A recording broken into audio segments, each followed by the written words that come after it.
Bonsoir à tous et bienvenue dans le 20h de Télé Congo. Voici les principales articulations. Lueur d'espoir pour les usagers de la route Brazzaville-Kinkala car les travaux de traitement de l'érosion du village Mabaya sont largement avancés. Ouverture ce vendredi au mémorial Pierre Savorgnan de Brazza de la 2e édition du Mbongi des jeunes sur le thème « Les jeunes face aux enjeux de la ZLECAf ». En culture, nous vous parlerons de la 2e édition du Salon international du livre de Pointe-Noire. Les détails à présent. Arrivé au terme de son mandat, l'ambassadeur de l'Union européenne au Congo a fait ses adieux ce vendredi au président de la République, Denis Sassou Nguesso. Alain, bienvenue au Bargui. Le chef de la délégation de l'Union européenne en République du Congo, l'ambassadeur Giacomo Durazo, est au terme de son mandat. Il est allé faire ses adieux au président de la République, Denis Sassou Nguesso, après 3 ans passés en terre congolaise. Giacomo Durazo a exprimé son épanchement au sortir de l'audience que lui a accordée ce vendredi le chef de l'État. C'est un sentiment mitigé, mélangé entre une tristesse pour avoir quitté un pays où j'ai beaucoup aimé travailler et vivre, énormément de satisfaction au niveau professionnel pour le partenariat entre l'Union européenne et le Congo, mais aussi au niveau personnel pour les échanges avec les Congolais, et le peuple congolais, les autorités congolaises. Ça a été vraiment très très intense. Mais d'autre part aussi une certaine satisfaction parce que j'espère en tout cas que mes 3 années passées ici ont porté une contribution au renforcement et de la construction du partenariat entre l'Union européenne et le Congo. Durant son mandat, Giacomo Durazo a œuvré pour la consolidation et l'approfondissement du partenariat entre le Congo et l'Union européenne dans plusieurs domaines. Je pense qu'on a fait des progrès. Notamment, je voudrais parler en particulier du domaine de l'environnement et des forêts, dans lequel le partenariat entre l'Union européenne et le Congo est vraiment très très très fort.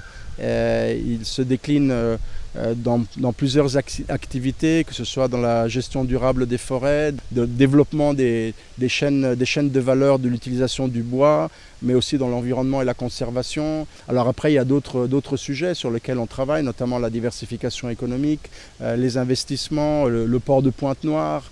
Signalant que l'ambassadeur Giacomo Durazo a pris sa retraite, il compte désormais se reposer dans son pays, l'Italie, après 32 ans de travail accompli dans le domaine de la diplomatie. Direction à présent, l'université Marie-Ngouabi. Là-bas, l'Institut Confucius a organisé une cérémonie pour la clôture de l'année académique 2023-2024. C'est la ministre de l'Enseignement supérieur, Edith Delphine Emmanuel, qui a patronné cette cérémonie. Alice Oppo. Cette cérémonie de clôture de l'année académique 2023-2024 de l'Institut Confucius de l'Université Marie-Ngouabi est l'occasion d'une part de saluer la qualité de l'encadrement et de souligner le parcours des étudiants et de l'autre, remercier le personnel enseignant chinois pour le travail titanesque abattu. Je tiens à adresser mes vives félicitations à tous les diplômés et à exprimer mes sincères remerciements à tous les enseignants de l'Institut Confucius et à l'Université Marie-Ngouabi. Patronant la cérémonie de remise de prix aux meilleurs étudiants, la ministre Edith Delphine Emmanuel a félicité ces derniers avant de les inviter à maintenir le cap.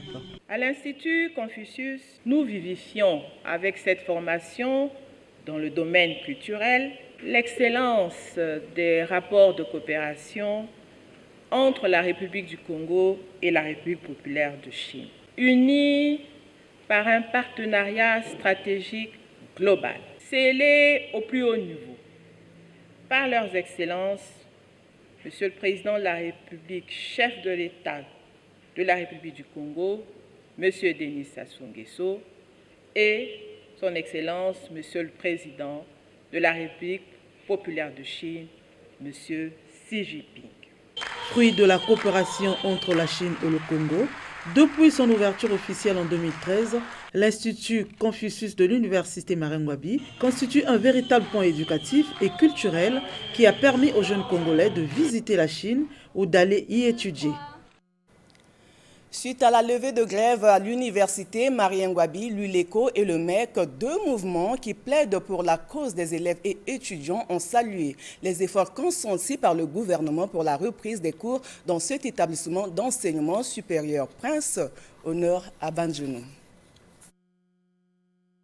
Lorsque l'action est bonne, elle mérite d'être saluée. Étant des partenaires du gouvernement, les associations et syndicats des élèves et étudiants du Congo, notamment l'ULECO et le MEC, ont le devoir de reconnaître la promptitude dont fait montre l'État dans l'organisation et la publication des examens d'État ainsi que dans la recherche des solutions aux problèmes auxquels l'université Marengwabi fait face. Ces résultats, avec une hausse par rapport à la session de juin 2023, ont su mobiliser sous la très haute autorité de son Excellence M. Denis Sassou Nguesso, président de la République, chef de l'État, toutes les énergies. Conduits par leur président Garli Bara Dimi, ces mouvements qui prônent le dialogue dans la résolution de tout différend demandent à l'État d'agir davantage. On note les efforts suivants.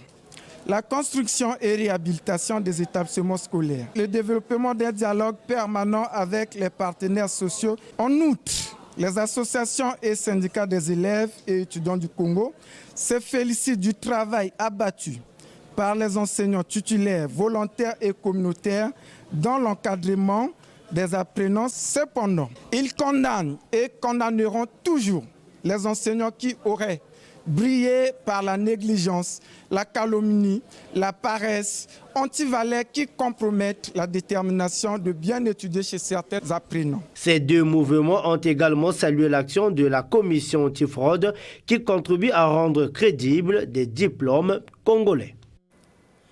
En éducation toujours, bachelière à 15 ans, Yona Amaro s'imagine travailler pour Disney après avoir décroché son bac avec mention en France. Née de parents congolais, elle commencera dès septembre ses études supérieures en animation 3D. Cyril Safoubachi. Parcours scolaire atypique d'une franco-congolaise née à Lyon en France, Yona Amaro qui a décroché à 15 ans son baccalauréat 2024 avec une moyenne de 15 et 20 sur 20 au grand oral.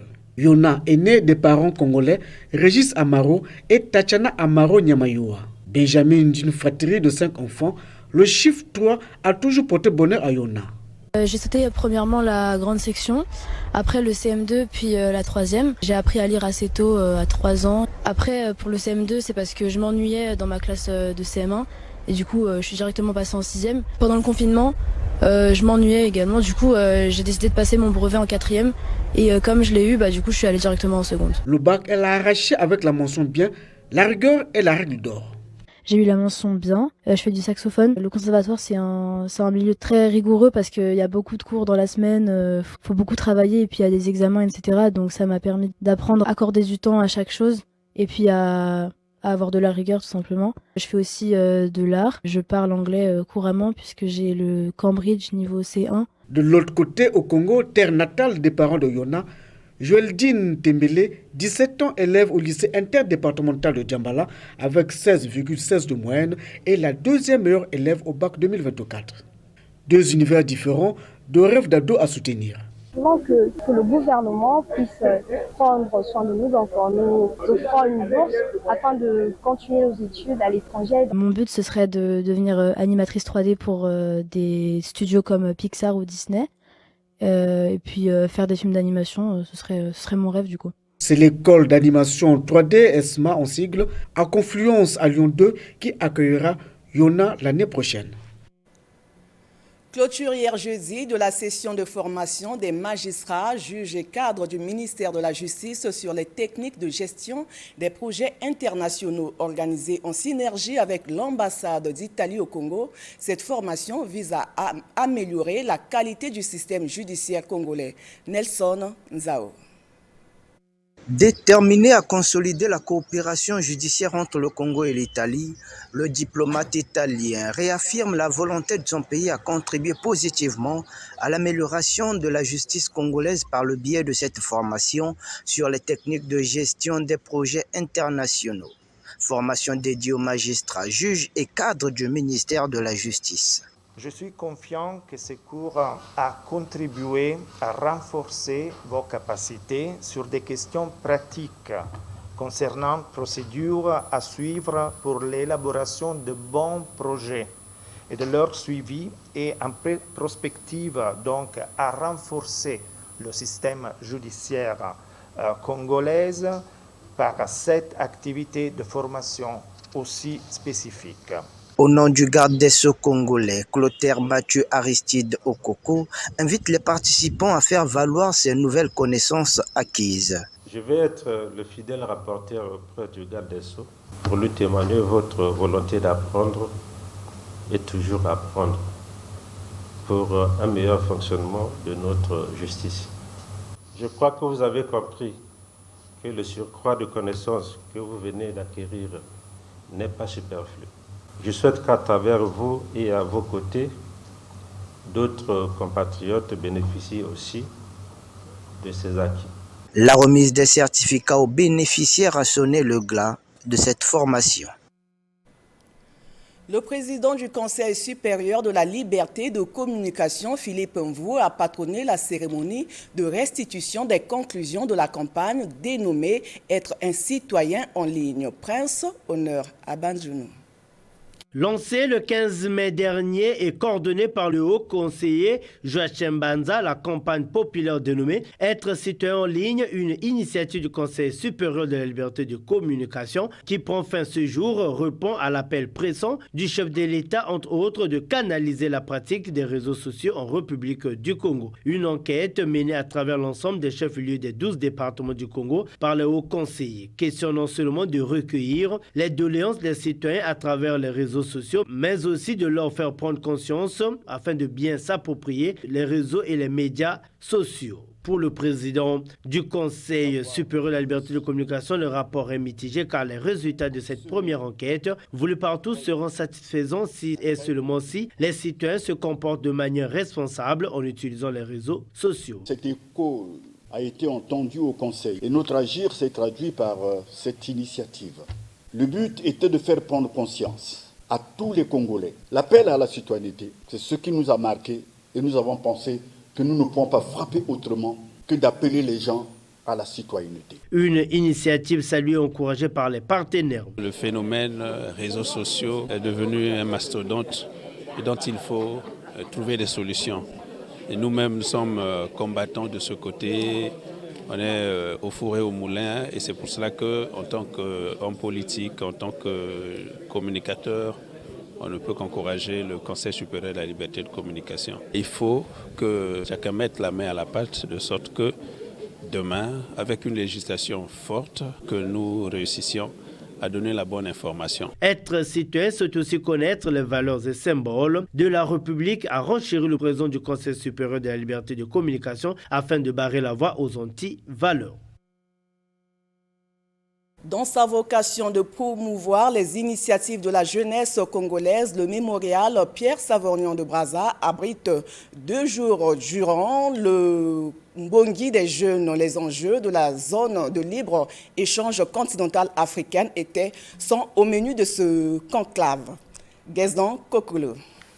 Préparer les jeunes porteurs des projets à répondre brillamment aux défis de la zone de libre-échange continentale africaine, ZLECAf en sigle, est le but primordial des travaux de cette 2e édition du Mbongi des jeunes, tenue dans l'auditorium Denis Sassou Nguesso du mémorial Pierre Savorgnan de Brazza au cours de ces assises, rehaussées par la présence de plusieurs autorités politiques et administratives, ainsi que de la directrice générale de Séoul de mémoire Belinda Essa, qui a accueilli avec honneur au mémorial la 2e édition du Mbongi des jeunes.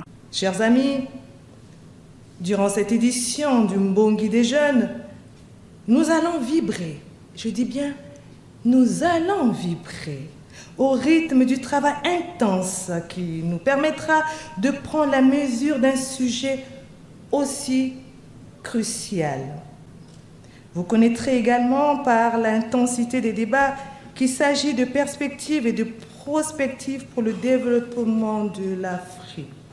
Pour Alain de Mambout, coordonnateur de l'Association patriotique pour le développement durable, les jeunes doivent comprendre les enjeux de cette nouvelle configuration qui s'offre à eux. Inspiré de nos valeurs culturelles ou nos us et coutumes ancestrales, le Mbongi des jeunes est, selon la signification du terroir, le symbole du vivre ensemble, de la solidarité et du partage communautaire. Dans son mot de circonstance, le directeur de l'information de la télévision nationale congolaise, Ordel Biakoro Malonga, a suggéré aux autorités congolaises la création d'un réseau des journalistes de la ZLECAf.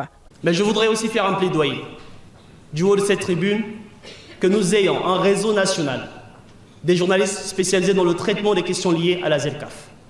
Et Télé Congo est prête à accompagner les cadres ici présents à communiquer, à vulgariser leurs ambitions, à montrer comment ces entreprises apportent leur pierre à l'édifice en accompagnant l'action du président de la République en matière d'intégration. Cette deuxième édition du Mbongi des jeunes témoigne de la volonté de la jeunesse congolaise à se démarquer en cette année dédiée à elle. Voilà, vous avez compris, ouverture ce vendredi au mémorial Pierre Savorgnan de Brazza des travaux de la deuxième édition du Mbongi des jeunes, une initiative de l'Association patriotique pour le développement durable, parrainée par Aline François Etokabeka. C'était en présence de plusieurs personnalités, dont le directeur général de Télé Congo, André Andélé. Reportage, Edvel Mapassi. Étudiants, entrepreneurs, opérateurs culturels, ces jeunes sont tous venus s'abreuver à la source de la deuxième édition du Mbongi des jeunes, constituée d'intelligences multiples, des cadres expérimentés au profil varié qui partagent leurs connaissances sur la ZLECAf, zone de libre-échange continentale africaine, avant de présenter les atouts économiques de ce projet intégrateur aux jeunes Congolais appelés à contribuer à la poursuite de la marche du Congo vers le développement en mettant sur pied plusieurs initiatives. Chers jeunes, au regard de la sensibilité de notre thème, les jeunes face aux enjeux de la ZLECAf, thème d'actualité si l'on est, au regard de la qualité escomptée des panels et des objectifs que s'est fixé la deuxième édition du Mbongi des jeunes, il est question de déceler des opportunités, des possibilités d'initiative, des chances d'entreprendre qui s'offrent aux jeunes grâce à la ZLECAf, la zone de libre-échange continentale africaine, un accord qui lie les pays africains sur le plan économique. Voici véritablement une opportunité de développer vos réflexes, de faire éclore votre talent, de laisser s'exprimer votre génie. Une occasion inédite de faire de votre idée une entreprise, une source de progrès, d'innover, de cultiver votre savoir-faire professionnel, de profiter des expériences des autres et de vous lancer. C'est sur les jeunes du Congo, ici à présenter, que l'Afrique compte, parce que nous représentons l'espoir de notre nation, de notre peuple, et c'est sur nous que devront reposer les efforts de production et de diffusion des produits de notre pays. C'est pourquoi, conformément à nos missions, à celle du Conseil consultatif de la jeunesse, nous poursuivons notre plaidoyer auprès des décideurs publics afin d'investir davantage dans l'éducation et dans la formation de notre jeunesse. La deuxième édition de ce rendez-vous du savoir, organisée par l'Association patriotique pour le développement durable, APDD, avec pour marraine Aline France Etokabeka, rappelle aux jeunes la nécessité de se prendre en charge, profitant ainsi des opportunités d'affaires qu'offrira la ZLECAf au Congo. Il était important pour nous de sensibiliser notre jeunesse autour de ces enjeux pour les aider à s'approprier cette thématique de la ZLECAf afin de pouvoir savoir comment se positionner dans ce grand marché commun qui arrive à grands pas, puisque c'est dans quelques années que tous les États signataires de ce projet vont ouvrir leurs frontières, donc lever les barrières douanières. C'est en même temps une opportunité pour tous ceux qui sont porteurs de projets. Il s'agissait pour nous de prendre un peu le relais de ces pouvoirs publics qui travaillent tous les jours, quotidiennement, à mettre en place les initiatives autour de la jeunesse. Nous, en tant que leaders d'opinion, opinion en tant que journaliste, on a estimé qu'il était capital de leur donner les outils nécessaires pour se positionner et se prendre en main à travers les enjeux de la ZLECAf que nous estimons être très importants pour l'avenir. Au-delà des panels animés par des experts de tous les domaines et du salon d'exposition qui tiendra en haleine les visiteurs dans le jardin du mémorial Pierre Savognon de Brazza, les participants feront feu de tout bois pour décrocher le prix d'excellence Denis Sassou Nguesso qui sera décerné au terme de cette deuxième édition du Mbongi des jeunes. Dans le domaine des télécommunications, le directeur général de l'ARPCE a fait le déplacement du Gabon où il a procédé à la signature d'un accord visant l'amélioration des fréquences au niveau des frontières. La cérémonie a été patronnée par le ministre gabonais de l'économie numérique. Reportage Marie-Paul Ganga. À Franceville, le directeur général de la RPCE et le président du conseil de l'Agence de régulation des communications électroniques et des postes, ARCEP en sigle, ont signé pour une coordination des fréquences aux frontières. Coordination qui vise à épargner les populations du roaming accidentel le long des frontières entre le Congo et le Gabon. Cette démarche s'inscrit dans notre vision partagée du développement des télécommunications dans la sous-région Afrique centrale, l'amélioration de la qualité des services des réseaux de téléphonie mobile le long de nos 1903 km de frontières communes. En effet, cet accord est l'aboutissement d'un travail acharné et d'une collaboration étroite entre la République gabonaise et la République congolaise, comme l'illustrent les relations entre nos deux peuples, et cela au plus haut niveau, entre nos chefs d'État respectifs, son Excellence Monsieur le Président Brice Oligui Nguema et son Excellence Monsieur le Président Denis Sassou Nguesso. Sur le plan technique, les experts de la RPCE et de l'ARCEP sont déjà à pied d'œuvre pour permettre aux deux pays de parvenir à relever ce défi. Les bénéfices à en tirer sont nombreux et divers. En effet, les perspectives qu'elle offre sont prometteuses, notamment en ce qui concerne l'amélioration de la qualité des communications aux frontières, car moins d'interférences, moins de brouillage, et aussi les défis sécuritaires nationaux caractérisés par les débordements transfrontaliers des émissions radioélectriques. Pour le Congo, cet accord est le deuxième du genre après celui déjà établi avec la RDC. En culture, le Salon international du livre et des arts de Pointe-Noire a ouvert ses portes au public. C'est la deuxième édition qui pose la problématique sur les 70 ans de la littérature congolaise. Christian Martial Post nous présente quelques auteurs invités à ce grand salon. Suivez. Je le dis peut-être qu'à peine, Pointe-Noire est aujourd'hui à son centenaire. Le 11 mai 1922 est signé par le gouverneur général Victor Augagneur le décret portant création de la ville de Pointe-Noire. Mais qu'on ne vienne pas à manquer de le dire aussi que la commune de Pointe-Noire est fondée dès 1696. Un petit campement des pêcheurs qui vit le premier homme blanc. Ndindi est le surnom de cette ville, Pointe-Noire, qui fait la façade de l'océan Atlantique. On aurait pu marquer cette deuxième édition du Salon international du livre et des arts de Pointe-Noire à l'actif du centenaire de la ville. Une édition qui a non seulement la chance, mais surtout, il faut le dire, la noblesse d'avoir les auteurs comme Pierre Témou, alias le Saint-Pierre, écrivain, critique littéraire, auteur de plusieurs ouvrages. L'homme est, ou presque, de toutes les dédicaces de qualité qui ont lieu ici au Congo.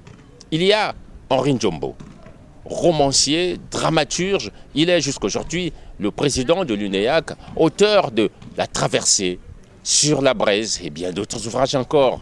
Je vous parle aussi de Jean-Aimé Dibakana Mankessi, prix africain 2023 du meilleur roman, le psychanalyste de Brazzaville. C'est aussi lui, l'auteur de La brève histoire de ma mère. On m'appelait Ascension Ferrier, auteur d'un essai, oui, à plusieurs tomes sur les personnalités importantes du Congo-Brazzaville.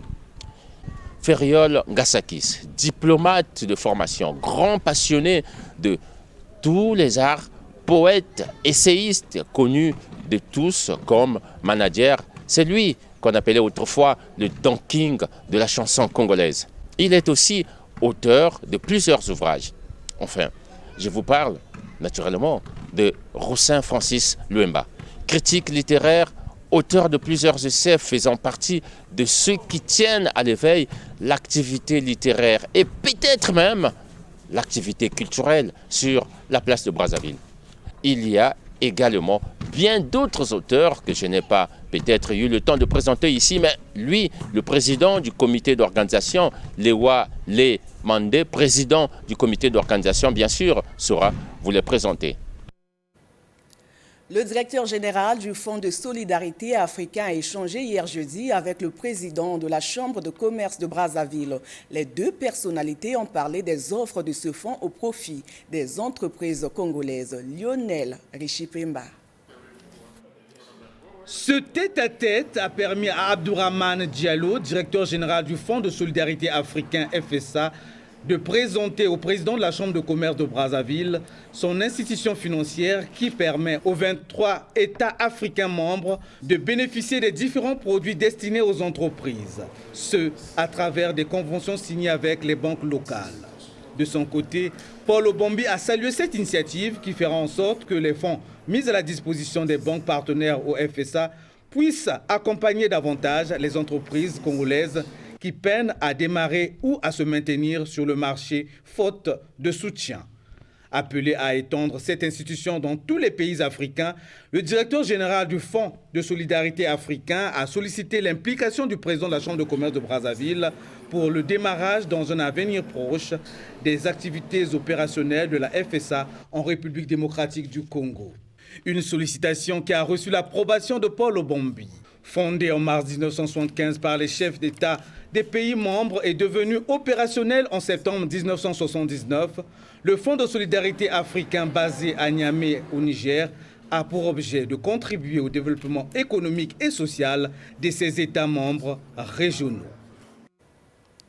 Dans un autre chapitre de l'actualité, les travaux de traitement de l'érosion du village Mabaya sur la route Brazzaville-Kinkala-Mindouli sont exécutés à 95%. C'est un constat dressé par le directeur général des infrastructures qui vient d'effectuer une descente sur le terrain. Flore Nanokunga.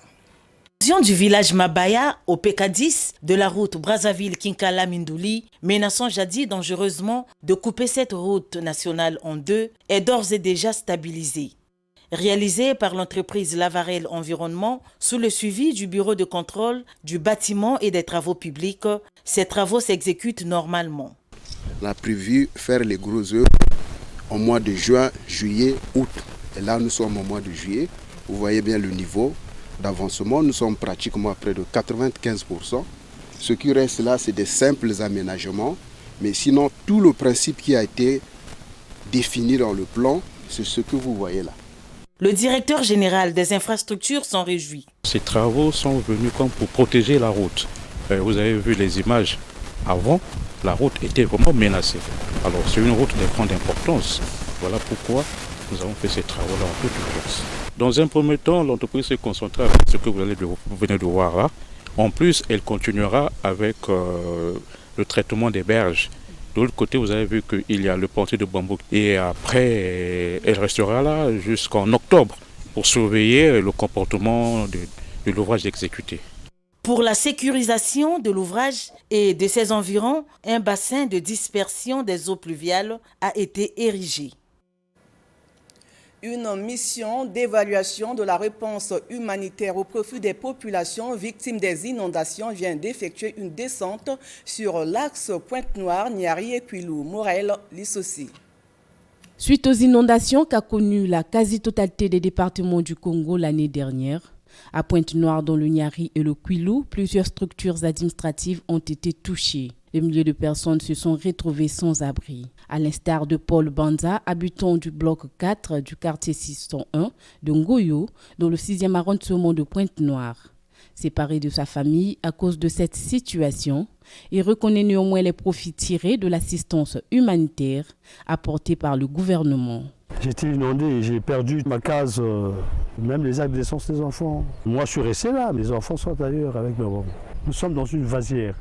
Donc il nous faudra qu'on nous canalise, qu'on nous dirige ces eaux-là vers la rivière là-bas. J'ai reçu 20 tonnes et quelques seaux. Il y a eu de l'assistance quand même. Si je peux recevoir de l'aide, me construire par exemple une maison, ça fera du bien pour moi. Après avoir pris connaissance de l'impact des inondations dans quelques zones visitées, les humanitaires soulignent l'urgence et la nécessité de la mise en place d'un plan de relèvement post-inondation. Cette ronde que nous avons faite dans les formations sanitaires et au quartier Ngoyo-Puma, la localité était bel et bien inondée. Il est nécessaire que le gouvernement ainsi que ses partenaires de penser à donner des solutions durables à ces différentes victimes, de sorte qu'ils sortent de la situation dans laquelle ils se sont trouvés.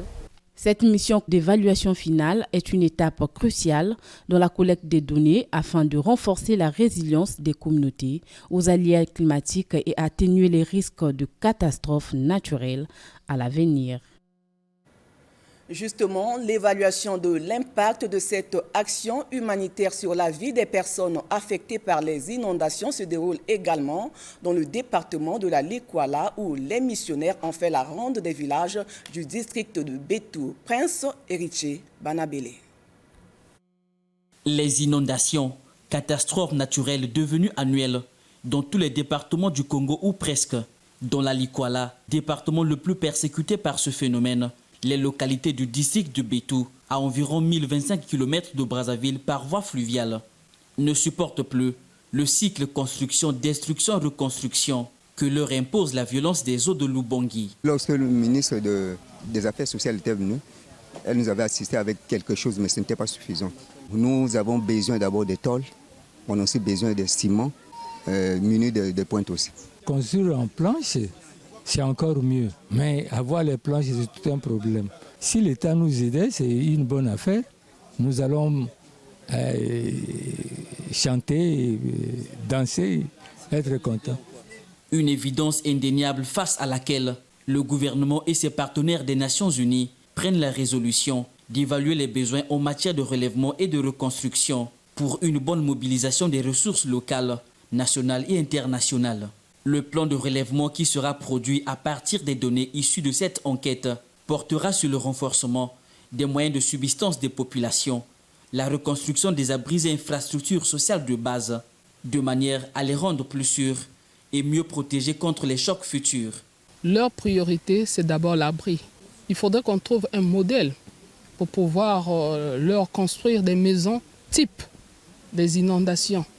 Et ensuite, ils veulent les soins médicaux parce qu'après ces inondations, il y a eu plusieurs maladies. Coordonnée par la ministre en charge de l'action humanitaire, Irène Marie-Cécile Boukou-Kimbatsa, et bénéficiant de l'appui du FUNEAP, du PAM, de l'UNICEF, de la Croix-Rouge et bien d'autres institutions, cette mission permet également d'identifier les possibilités d'implantation des systèmes d'alerte précoce pour minimiser les impacts des prochaines inondations.